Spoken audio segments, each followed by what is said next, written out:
All right, well, welcome everyone to the January 17th meeting of the Resource Management Work Group. Apologize for not being able to hold last week's meeting. Just as a reminder, we are going to move to a bi-weekly cadence after this meeting, so you will see updates to the invites to reflect that later today. We had a number of items on the agenda. Before we turn to the agenda items, I just want to call out if there are any particular features or topics not captured that we want to track for Cube 110 that need to be discussed. Hear me? I can hear whoever that was, yep. And if so, feel free to speak up about those so we can give proper priority to the near-term items. But with that, if there are no immediate, I can hear you, Jeremy. If there are no immediate concerns, we can switch to the agenda. So first on the agenda was questions around allocate RPC calls. There was no owner next to that. Can whoever added that to the Hi, this is Vikas, Derek. I added that. Okay. Yeah. So in this PR, what we are doing now is that we are making allocate RPC call to the device plugin at each container creation. Like previously, it was once for the pod for all the containers. So the main point of argument or discussion here is that there is an opinion from some folks who wants that even on a container restart, we should not use the cache from within the kubelet, and we should make allocate call even at each container restart as well. And my opinion is that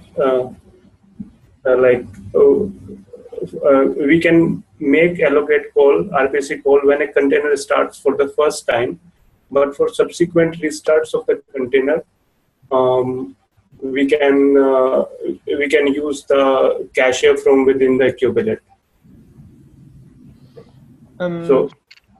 Sorry. I agree with Vikas' opinion that we want to use cached state to handle the potential device plugin failure. I think it has been a philosophy that the Kubernetes control plane failure shouldn't affect the normal pod running once it's allocated to a node. And I think Kubernetes, the sig-node team has really put a lot of efforts to make sure Kubernetes restart its heapless, and we should do the same for device plugin. So this is Renaud here. I have a slightly different opinion on this.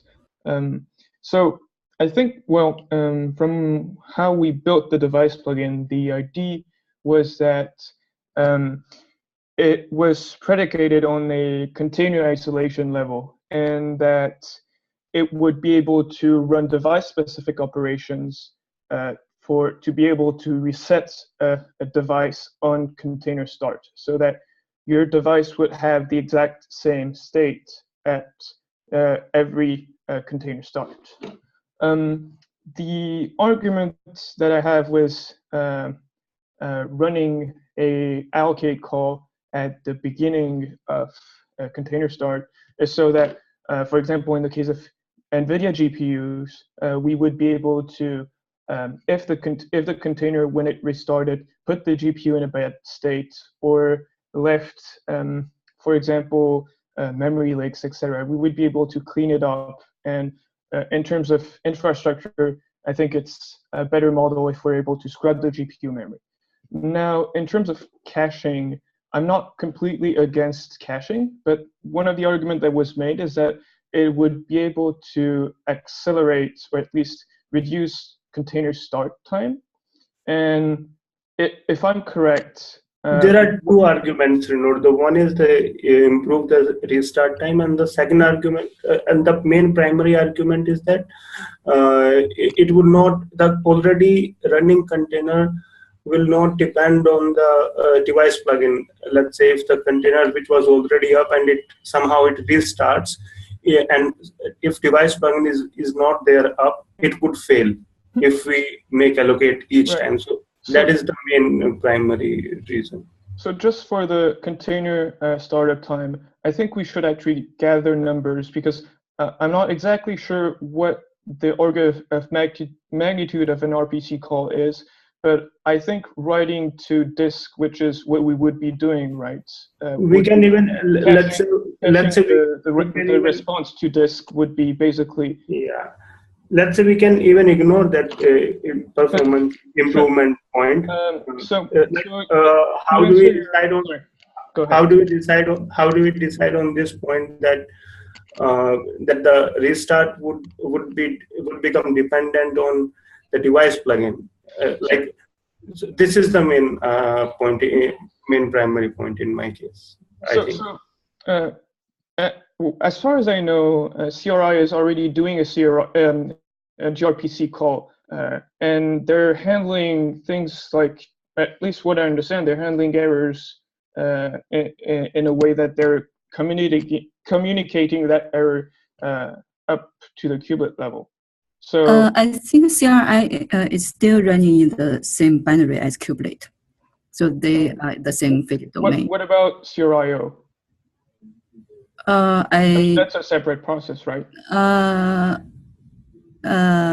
Yes, but so how do they handle because they have the exact same error case and they seem to be handling it right? Why aren't we able to do exactly the same thing?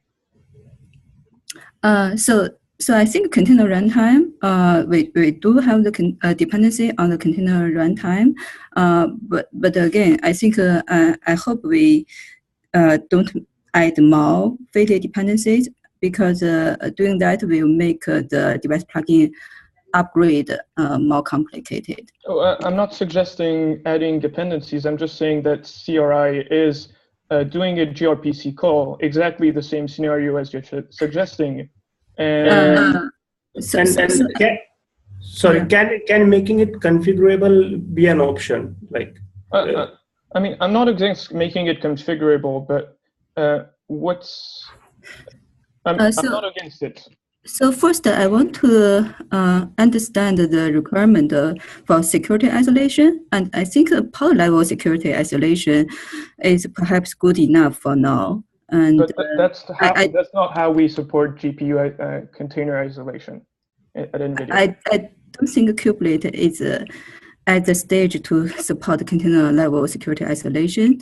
And I think if we can support pod level security isolation, it's probably good enough for most of the use cases.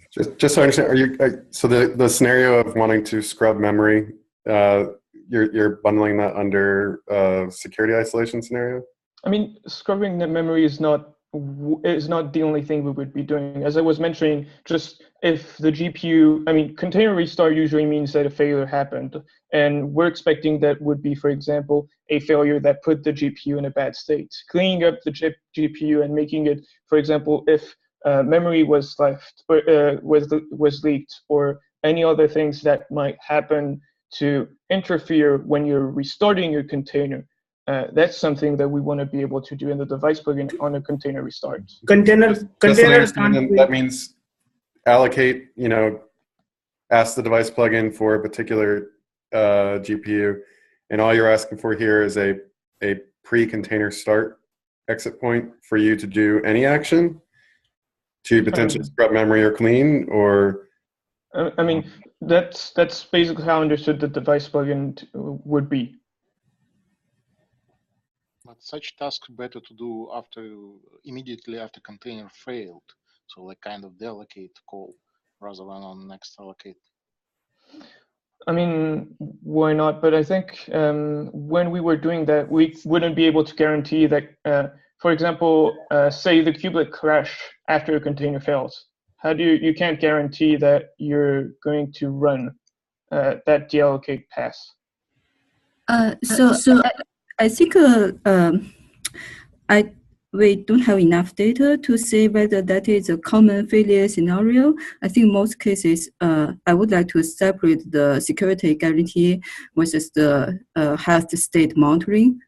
because I think it's not state just monitoring security, it's reproducibility. If your container restarts and just starts getting errors because the device is not in the same state, you're breaking one of the premise of containers, that whenever you restart your container, it's not going to be reproducible. I don't think we have such guarantees for any other resources. We don't do such checking for CPU or memory. They can fail at any time, and we don't do any such guarantees for storage. Because Linux storage does it can also have like failures, or like they can. That's because Linux does it underneath. Then maybe GPU can also do it underneath. Maybe it can provide this process level security guarantees. I mean, that's another conversation. Can I just come in? So another point is that if there is a container failure and that's causing problem, and so if that pod has become faulty and when this pod will be relaunched, so I think the devices will get reset. The pod recreation. Can you repeat that? I'm saying that if a container keeps failing in a pod, and the user just deletes that pod and recreates the pod. Right. Yeah. Right. So then the devices will get resetted. Is there an assumption you're making here that between every assignment of a device to a container, we're going to reset the device? Sorry, I couldn't hear you. See, repeat again. Responding to the previous comment, are we assuming that before we assign a device to a container, after restart or whatever, are we going to reset the device? Yeah, that's what Renaud is asking for. Like even after each restart, and what the current state, the current state in the PR is that we do reset device only. Actually, we do invoke allocate call only at the first time when the container is started, not at each time, not at each restart of the container. Would people be open to some sort of a compromise where you do the allocate call on container restart, but if the plugin is unreachable, you use the cache if there's cache data? So the problem is that you're, at least how we see it at NVIDIA, is that you'd be exposing yourself to having bugs that you can't reproduce and behavior that you can't reproduce, because if your GPU, gets into a bad state, then your bugs just, So, as I said earlier, the pod deletion and pod recreation will fix this, will reset the things. There is it's not like there is no way. If a container, like on the restart of a container within pod, devices are not getting resetted. But if a pod gets deleted and pod is being recreated, then the devices will get resetted, right? But I don't see. That seems like a very bad model. If your container restarts in a CPU environment and you get weird errors because Linux didn't do its job properly, are you expected to? Can you see the parallel I'm trying to make? Are you expected to have the user intervene to remove the pod and recreate it because weird errors happened? It's the role of the infrastructure, or Linux in this case. So Renaud, in your situation, if the device plugin is unreachable and the kubelet tries to call out to it on container restart, what would you like to happen instead? Do you want it to build a pod? My understanding is that CRI already handles a similar scenario where, for example, if it's running with CRIO, if CRIO is not reachable, it has a behavior that pops the error upwards to the kubelet. And so I was thinking that we could have the exact same behavior as CRI. So basically, you are making device plugin as important as the container runtime. If you're running GPUs or if you're running devices, it makes sense that your device plugin or your device runtime, because it's running device-specific operation to set up your device, would be as important as CRI. If you're not running devices, then it's not as important because you're not using the device plugin module. But then how about making it configurable? Why you are against that? I'm not against it. I mean, in general, I just don't think we have we don't really have a use case, and we're probably trading against performance. But I'm not against if we want to do it, make it configurable, then why not? I don't understand the argument for making it configurable. Ultimately, someone's going to have to configure something. If you make it configurable, who decides the configuration? Device plugin. I mean, the device plugin will, if the device plugin at the registration time will send a flag that if it wants to allow to use cache or not to Kubernetes. That's the idea. That just seems overly cumbersome and complicated. Yeah, I think we can consider this possibility in the future, but right now I also want to keep things simple and just use a default behavior that works for most of the cases. And I do think for most use cases, pod level security isolation is enough. But that's not how we support GPU. And we would be, if we're deciding pod level, we would be migrating that code. We would not be using the device plugin. We would just migrate the code into the device reset and the memory scrubbing into the container runtime library version. That's an option, I think. And since you already require to install NVIDIA special container runtime, but again, I feel like multi-tenancy is not a Kubernetes focus from the very beginning. I know like people are working on that, but still I think we are quite far away. And even when we support multi-tenancy, I think pod level security isolation is perhaps good enough. I don't understand why we don't want to have the same behavior as CRI, and why reproducibility and security is not something that's important to us or to the Kubernetes community. I mean, the behavior seems sane. It's the exact same behavior as CRI, and in general, it seems pretty simple to say that the device plugin, or at least how we decided it last year and how we implemented it into the as a device plugin system, is to run device-specific operation for container-level isolation. I don't think we have any such explicit container-level isolation requirement. Can I just finish on that? It's just that why are we changing the requirement from container-level isolation to pod-level isolation a year after that? After that meeting? I don't remember there's any explicitly like mentioning that we want to provide the container-level security isolation? The community meeting last year in March, where, I mean, that's always been our stance. We're building a library that offers container-level isolation for GPUs, and that's always what we've been doing. So why is it that it's changing now a year after that? So I think pod level, like containers in the same pod, they even share the same, I think the same network namespace. So I don't really understand where this container level security isolation comes from. It's not just container level security isolation. It's just GPU, GPUs and containers. That's how we see it. That's how we think that it's better to isolate the lowest level and then add sharing capabilities on top of that. For example, the pod level. I think again, I think the current Kubernetes model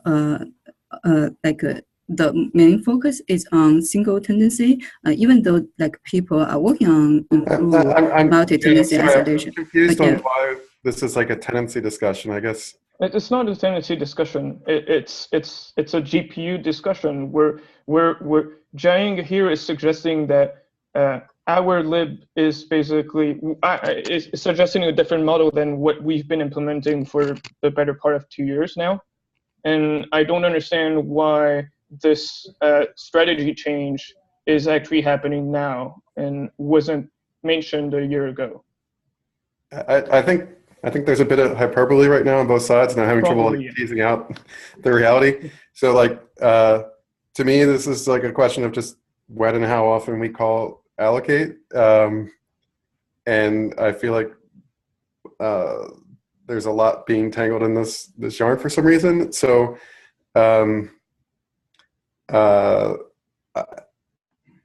so maybe Jen, can you explain why you think this is a tenancy issue? Actually, I don't really think this is a tendency issue, but I want to better understand why we Renault thinks like we have to provide a container level security isolation. Like for example, why we have to reset device even though like we just reallocate the device in the same pod but to different containers. I think like if we can just reset the device, like make an allocation call when we reallocate the device to a different pod, that would be a good enough model for the current use case. Some devices potentially can have internal memory buffers, which like when you put different algorithm in it, you probably need to clean up it. So it's good practice to clean up it before we use it. It's okay. Mm-hmm. Okay, but do we need to? It's not just a security issue; it's a reproducibility issue. At least how we understand it is that containers are the lowest level. If your container should always run you should always be able to run your container with the same state. And that's why we think container level isolation, and that's what we're doing elsewhere in Docker, in Docker Swarm. That's what we're doing in Mesos too. And I'm not exactly sure why it should be pod level in Kubernetes. So, Jiaying. Yes. To restate your, I guess your hesitation around making allocate block the container launch. I think you don't want unavailability of the device plugin to stop the kubelet from being able to create containers, right? To restart the container also. Right. Because I think pod restarted pod and containers are very common use case. And if we make like every time when we restart a container, we need to make this allocation call. Then we introduce this this potential failure point that the device plugin had to be always there. I think this makes like the failure handling scenario very complicated, and also like device plugin, because most likely device plugin will be deployed at daemon side, and we think this has benefited, like we can upgrade the device plugin easily. But if it's tied to the container lifecycle, we think this will make it more complicated to upgrade the device plugin. Isn't upgrading the device plugin already requiring that all your pods on your node be, or at least that your node be drained? So I don't understand the upgrade argument here. I think that's the recommendation, but hopefully if we can decouple this life cycle, it's not necessary. I mean, and just to answer that other argument with restarts, I think that if you restart and that your container just keeps crashing because we couldn't keep the state, or just all the memory wasn't like freed, then how does it help? How does it help that your container just restarts but crashes? But how often does it happen? Like a process running on GPU crashes, and then it just leaves the device in bad state? GPU isn't at the same state as CPU. We have hardware issues. For example, if you have two processes using the same GPU, and that one process faults on the GPU, the other process will crash too. We're still building hardware isolation. We're still building hardware and kernel cleanup, but that's the state GPUs are at right now. But this problem will happen even within a container if we have multiple processes, right? Can you repeat that? So this problem will happen even inside the container if just one process crashes. So say your process crash inside. you have a container that uses a GPU. Your process claims, and if it's a TensorFlow, for example, it's going to claim the better part of the whole, or at least the whole memory of the GPU use, if not just a bit under. It usually claims a lot of the GPU memory. And then it crashes, and we didn't have that, we couldn't clean up at that point. If your container restarts, then just TensorFlow is going to try to reclaim memory that isn't available. And then it crashes again, and restart, crashes again, restart, crashes again. And I think it's probably better to just have the same module as CRI that says, if you're not able to have your infrastructure clean up and make sure your GPU is available, then just exactly as CRI, then just return an error and maybe try again later. So I think you keep making a parallel comparison with CRI, and maybe we can propose this with the sig-node people, like in the sig-node meeting, because I do want to hear their opinion on whether they think this is an acceptable video model. I mean, that's okay. Mm-hmm. Okay. So I think AI for this is, let's bring that up in the next sig-node meeting. Yeah, I think maybe we can also, like, if we can get some people's opinion in the PR review, if we can get some people from sig-node on that PR review, then perhaps we don't have to wait for the next meeting. Sure, Yang, I will try to add more people to the PR. Mm-hmm. As reviewers. The next one should be pretty straightforward. The next item on the agenda is it's the PR about annotations in the device plugin. I think it's pretty straightforward. The idea is that we would like to be able to add annotations, CRI annotations on a container. And the product ID for that is that for CRIO with annotations, you can call a hook. In that case, that would allow us to support the NVIDIA, a libNVIDIA container would be able to be supported with CRIO. And we would be able to at least have another runtime. And in terms of implementation, I think it's better to, because currently the way we recommend people to do things is install Docker, install NVIDIA Docker, and set your Docker default runtime as NVIDIA, which means that when you create a pod with a GPU, an NVIDIA GPU pod, and you don't request GPUs, you'll get all GPUs exposed.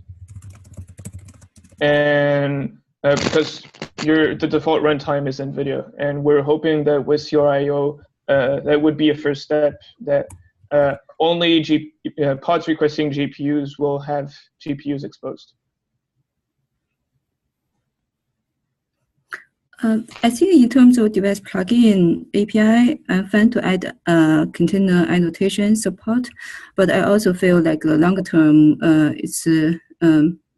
it's not a good way to invoke Rancy hook.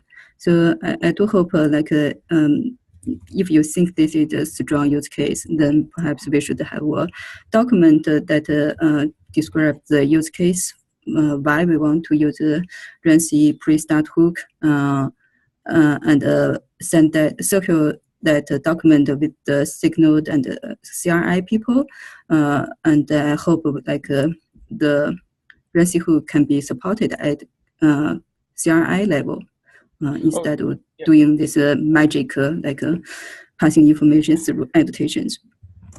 Agree with that. It's just that we've been talking about that with Fish since I think November, and he mentioned that CRI was going to take some time, and I think it might take some time. So I think annotations is a first step. It would prove that CRIO works with the NVIDIA runtime.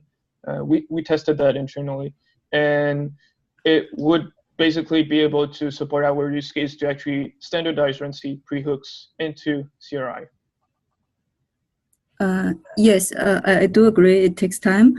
So that's why I think we should start now. We should start the discussion now. Agreed. It's just that annotations are basically a few lines PR that just require agreement from I think everyone, or at least not a lot of people compared to CRI, and could be in beta. Whether CRI, I think it looks like more of a GA timeline. Hey, this is Chris. Can you guys hear me okay?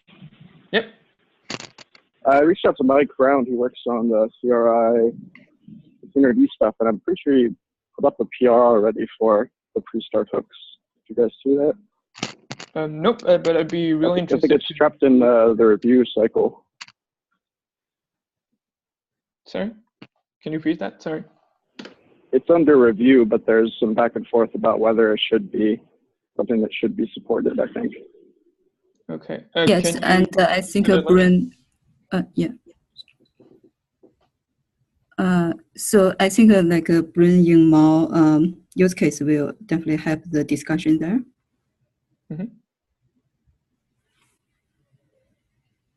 I mean, so basically, I think the idea of bringing that up in this meeting was that if there were anyone that had any concerns about adding annotations to the device plugin API, I mean, that would be a place to talk about it. If not, we're just looking for basically people saying that looks good to me. What's the use case again for the annotations? In that case, your IO has this at least hooks system that says if you see this annotation on a container, then invoke this hook.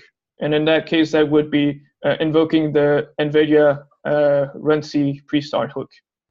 Okay, so obviously I'm incentivized to get Cryo to work well with NVIDIA here, but I guess who is setting, where are these annotations sourced from? Can you repeat the question? What is the source of these annotations? Device plugin at allocate time sends the annotation that needs to be labeled on the container, just like it would send an environment variable or a mount. Just like envars and mounts, you'd want to say, I also would like these annotations present. Yep. Okay. I have a related question, Renaud. Can we have the opposite direction? When the allocate is called, it gets the information about annotation of the pod. You're saying, can you send pod annotations to the device plugin? Yes. But then you'd have to set those annotations on the pod yourself. So like, Renaud, as I understand it, you say, I'm a pod that wants a GPU. Yes. Invoke the device plugin. The device plugin says, okay, in order to consume this GPU, I need these envars, these mounts, and also I'd like the container runtime to annotate the containers as follows. Yes.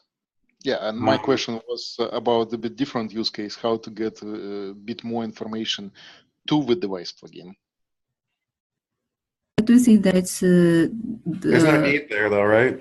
Like it's device plugins that's kind of saying the contract for how they want to use annotations, not the end user enforcing that contract. So I think I'm trying to understand your use case. Alexander, you're the one developing the Intel device plugin, right? Yes. So for our case, one of the idea was to get the information about bit stream for FPGA to the device plugin. So device plugin can prepare the appropriate bit stream for a device. That's one use case. You could also use the annotation for indicating which resources needed in a particular FPGA, for example. So as we discussed in previous meetings, we could have an admissions controller which is annotating the pod spec, the additional annotations, and that could be used with a device plugin. I think that may be better handled in the resource class API we discussed before, and we do hope to finalize that design this quarter. So basically, I think we may want explicit API to express the specific resource metadata requirements, if that's the use case you are thinking about. Yeah, it's the use case what I'm thinking about, but according to what I reviewed with resource class proposal, it's not fully covered. So I was thinking about annotation as a temporary solution. But currently we don't. We can try and over the time to see what actually we really need based on the use cases. Yes, I think definitely we would like to hear more use case scenarios, but right now we don't plan to send pod annotations to device plugin. Could I in general understand what's the objection to that? Like, what is the downside to sending annotations to the plugin? in general, it doesn't sound like it sounds like a sane idea to sending annotations to the device plugin, but I'm still new to the idea. I'm still trying to understand the use case, as you were saying. I mean, can you formalize that into an issue or just a few paragraph? Yeah, we can do it. Okay.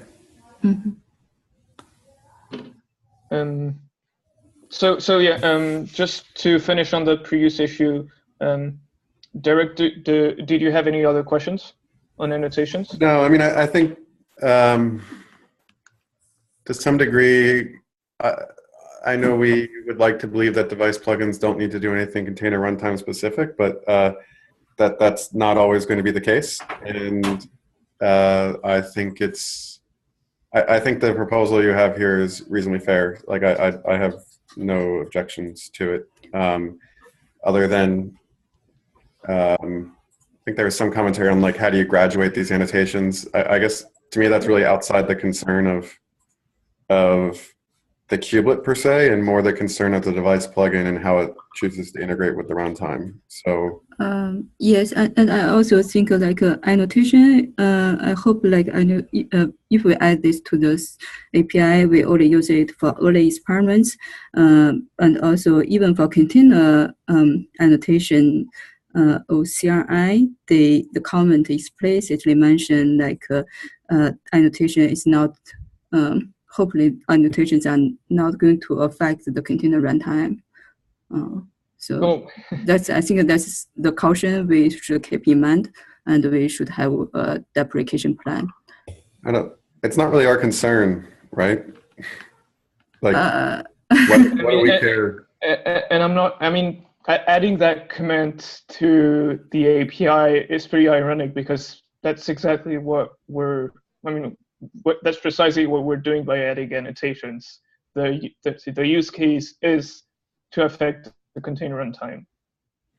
Yeah, I think it's outside of Kubernetes' purview to tell container runtimes how they should use annotations or not annotations. To me, it just seems like this is another useful vehicle by which the kubelet doesn't need to know what's inside the envelope, but the envelope's allowed to be sent, right? And this seems, completely reasonable to me in that regard. So I can comment on the PR with a +1 on this, and I honestly don't think it's none of the business of the kubelet to know what's inside that envelope, and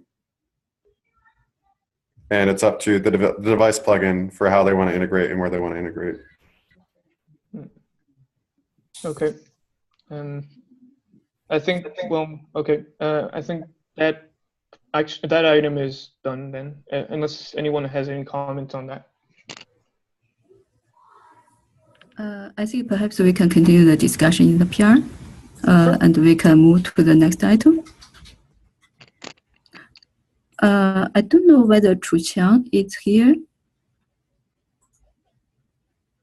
So the next item was around supporting extended resources and limit ranges and quotas. Yes. I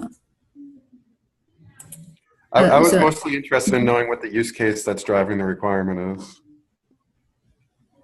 So there was an opaque reference to like potentially licenses, but it'd just be good to know what the actual use case in mind. Hey, Derek. So extended resources are how we advertise all device plugin resources. So I think if you want to quota those, it's pretty self-explanatory.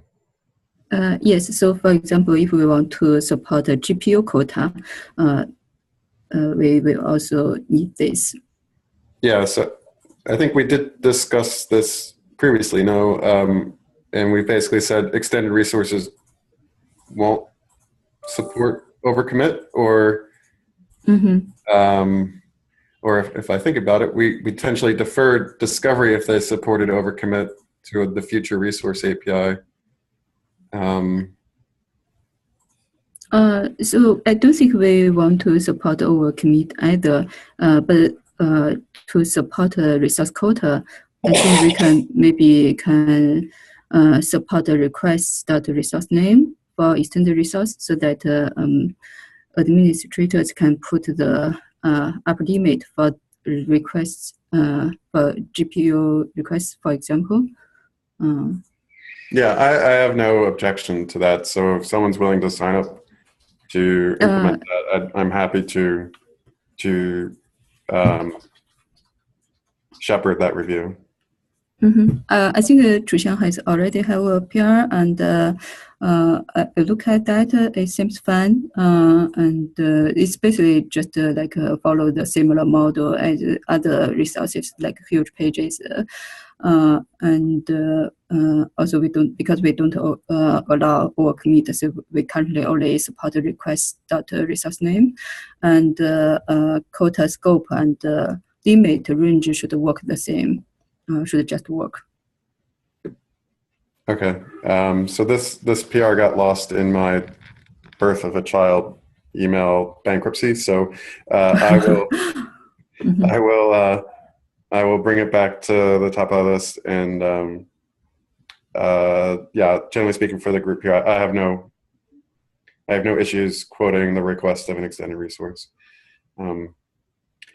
So with that in mind, I think that covers that topic. There was one final topic about a quick status on where we are and how we feel about the beta transition. I don't know, Jeremy, did you put this on the list, or? I added that at the last minute. Okay. So I guess to summarize, going through here, we have the huge pages feature got moved to beta, and that PR is merged. So for CPU management, I think, Connor, you said that has now gone to beta and has merged. And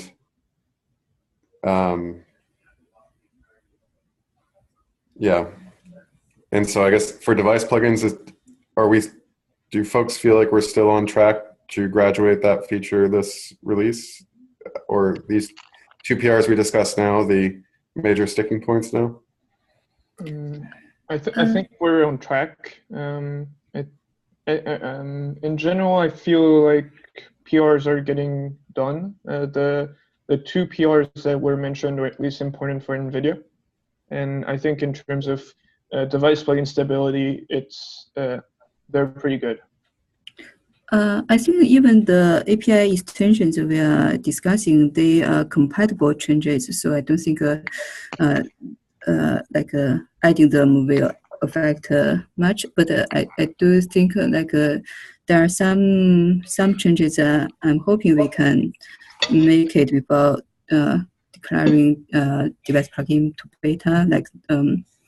I think it's switching to a general kubelet plugin model that uses probes instead of registration. I think that will be a major one. I hope to get in. And also, I also want to sync up on the status of other device plugin implementations other than the GPU device plugin. I don't know whether we have made any progress on Solarflare, high performance snake, and also FPGA. Can someone here, if they are working on this, can you guys just talk briefly on the progress on those device plugins? Hello? Yes. Sundar here. Yeah, we are working on FPGA device plugin. We are set up environment. We are making progress. We'll get back to you with the status update in the near future. Okay, great. Do you think if this can happen in the 1.10 time frame? Could you let me know what you mean the 1.10 time frame? Like how much time do we have for that? Sundar, it's about mid-February. Yes. We'll definitely have an update by that time. I'm not sure if it'll be complete though. I guess So don't we have a bit of internal bureaucracy what we need to fulfill before we can open source that plugin. I guess from my perspective, it's less of a need that the plugin's open source, but more that the API has been validated as serving another device type's needs. Yes, I think an update will be good enough, maybe. So for the registration API change you mentioned, Jain, is that a blocker for beta? I don't think this is a hard blocker, but it's just will be nice to happen. This will get rid of the need for device plugin to monitor kubelet restart, which I think is a nice thing to have. But I also don't think it's really a hard blocker. But if people have other opinions, please let me know. I don't think it's hard blocker, but it would be really nice that if for beta, or at least after beta updates, we don't have to change the registration model. Yeah, basically, I think when we say this enters beta and the model says, okay, you only need to implement this gRPC service instead of like you have to register with kubelet every time when kubelet restarts. That will be a better communication model.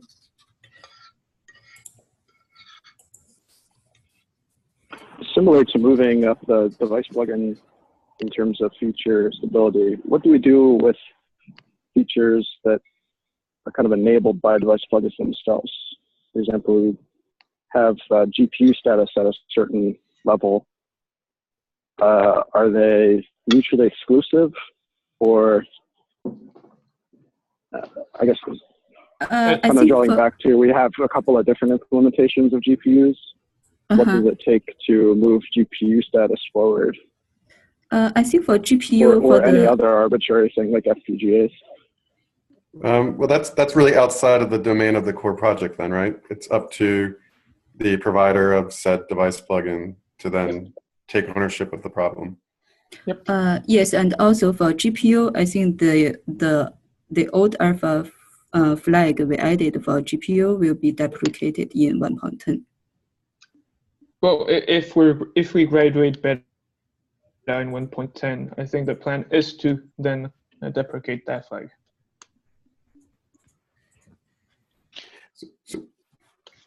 I guess if that answers that, do folks mind if we just spend another minute talking about that allocate topic a little bit? Sure. So today my understanding is that we call allocate during kubelet admission of a pod, correct?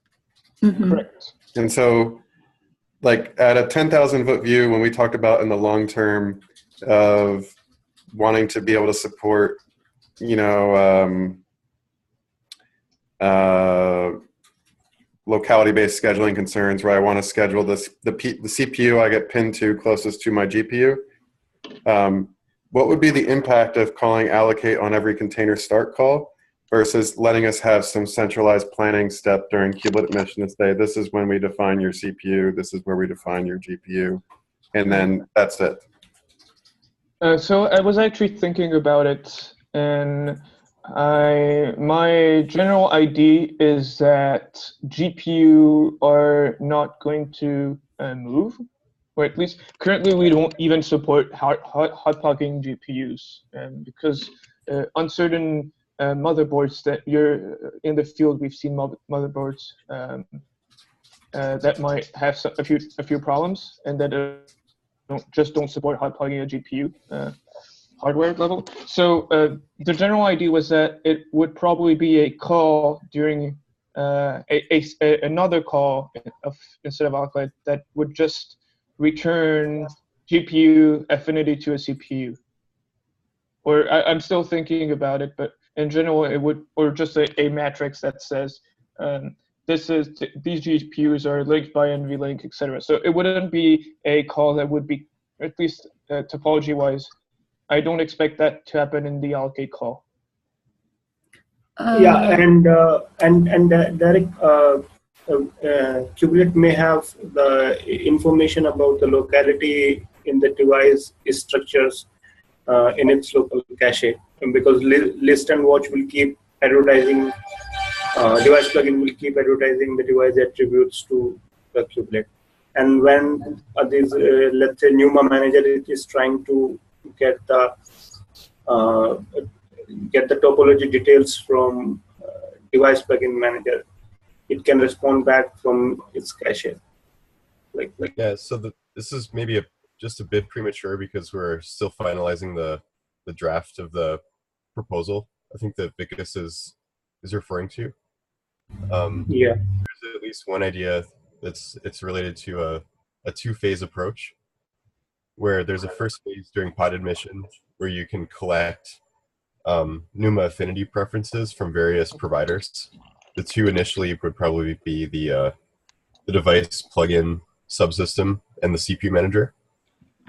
And then at any point after that, those components could call back to the NUMA manager and figure out what the overlap of the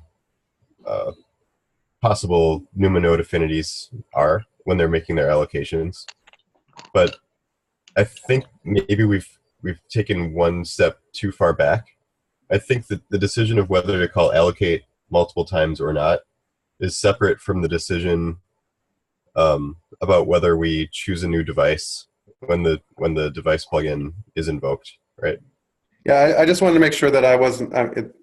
I'm very easily confused, so I wanted to make sure that I was not confused that if we call allocate more than once over the life of a container, that it has little to zero impact on whether or not we can support locality-based decisions in admission on which device and which CPU to pin in the future. So I don't think so. That would impact Derek, in my opinion. Yes, I think currently the rough model we are thinking is the scheduler and the kubelet admission handler will take the device properties into account. But I think currently the allocation, whether we want to make a single or multiple allocation calls, are mostly relevant to whether we want to reset the device, whether the device plugin want to use this RPC call to reset device. Because I think currently the kubelet decides what devices to allocate to a particular container, and I don't think that part will change. No, I don't think that part would change. Sorry, go ahead. Assumption that even if we do at some point call allocate multiple times, it would be with the same device. Right. Yeah. One small comment, if I may. So even though currently we are talking about like GPUs and our devices, which is not hot pluggable, please let's keep in mind what there are some accelerators which can be used over the USB, and USB devices can be plugged and unplugged in random moments or enumerated a bit differently. So we need to keep in mind that scenarios. Yeah, that's definitely a use case that we should support, and device plugin does support the dynamic resource lifecycle, and but like how to better support dynamic resource provisioning or like resource spending, I think is perhaps outside the scope of the device plugin, but maybe fit better into the resource class API discussion. Okay, well, thanks for the catch up on that. At least that makes sure that I wasn't confusing topics in my head. I guess. Yeah. I guess we got 5 minutes left. If there are other topics people want to pose quickly on now, please raise them. Otherwise, we can adjourn. I'll post the recording and just remind everyone again that we're going to move to a bi-weekly cadence And I guess the takeaway here was that, Renaud, the first topic here on allocate, we'll go back to sig-node and we'll have a chance to digest what we want to do here. On the second topic, I'm going to +1 the idea of the annotations getting passed. Maybe we can unblock that just on the PR. And I will follow up with shepherding the quota on extended resources work. So just actually a quick question on that. What's the approved requirements for the second PR? I mean, I'll look closer at your PR after this call, but I guess I don't know how, if you go beyond. The question is more. The question. Sorry to have cut you, but the question is more. Is there someone else that we need to involve, or? I think I synced up offline with the CRI people and also with Don. I don't see any strong objections with them. So I think if right now maybe we will just wait for owner approval. Okay, sounds good. All right. I mean, Renaud, I will go and, if what we discussed here maps when I look at the PR, I will express my approval and then give Dawn a moment to yay or nay. But then otherwise, I'll just tag for moving ahead. Okay. Well, thanks everyone, and I will talk to you all on Slack, and then in 2 weeks when we meet again. Thank you. Thank you.